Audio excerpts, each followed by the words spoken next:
Thank you. Sobel. Thank you, Madam Deputy Speaker, and I'd like to first of all thank my honourable friend from Pontypridd for securing this debate, initially from the Backbench Business Committee, and then when the time wasn't allocated back to the Business Committee, for the government to sponsor this time, so thank the government as well, and for his tireless campaigning, as well as the honourable member from Belfast North. I was moved to speak in this debate because of my honourable friend's presentation at the Backbench Business Committee, for which I'm a member, and this whole issue seems like such a no-brainer. So I'm really also pleased now the government have come forward with a consultation. I echo other honourable members who want the consultation to happen quickly, so we can move on and get this measure in place. In preparation for this debate, I went to look at how much it would cost to get folic acid tablets in Holland and Barrett. Just one jar, would cost £8.49. Being pregnant is an expensive business. Having children is expensive, as well as folic acid pills if you're aware of your pregnancy or that you're intending to become pregnant, baby clothes, decorations, cots, car seats, at a time when many people in time of their lives have very little money, are just about managing. Do you really expect those families to spend £8.49 a week on supplements?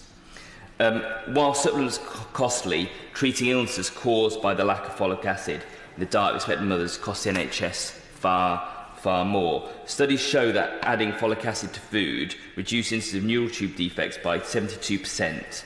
This is exceedingly significant when we consider that hundreds of babies are affected by spina bifida every year in the UK. In Chile, researchers compared the annual cost of the rehabilitation treatment of children with spina bifida with the cost of adding folic acid to flour. The results showed that for every dollar invested in adding folic acid to flour, $12 was saved in medical treatment and care. Adding folic acid to our flour will not only benefit the victims, or the would-be victims of neural tube defects, but also save significant money for the NHS, for the taxpayer. It's estimated it would only cost £200,000 a year for us to add folic acid to flour. There are only 10 major flour mills in this country. This could be done very easily and very quickly. Of course, there is a small minority of people who do not like mass measures like this, fortification of foods. But food fortification is nothing new and already makes an important contribution to diets in the UK and overseas. So in the UK, we already fortify white and brown flour with iron, thiamine and niacin after they're removed with the bran during the milling of wheat.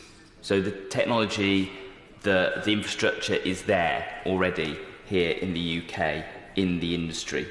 We also add other substances to food for flavour or for texture or to increase the speed of production.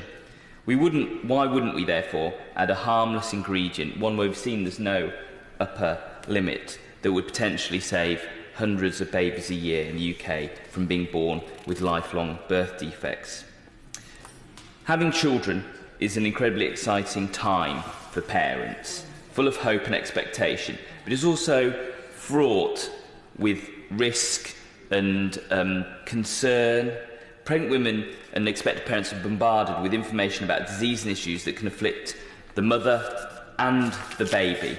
If we can do one simple, cheap and effective thing to reduce chances of baby contracting a life-changing illness, then surely this is a no-brainer. Thank you.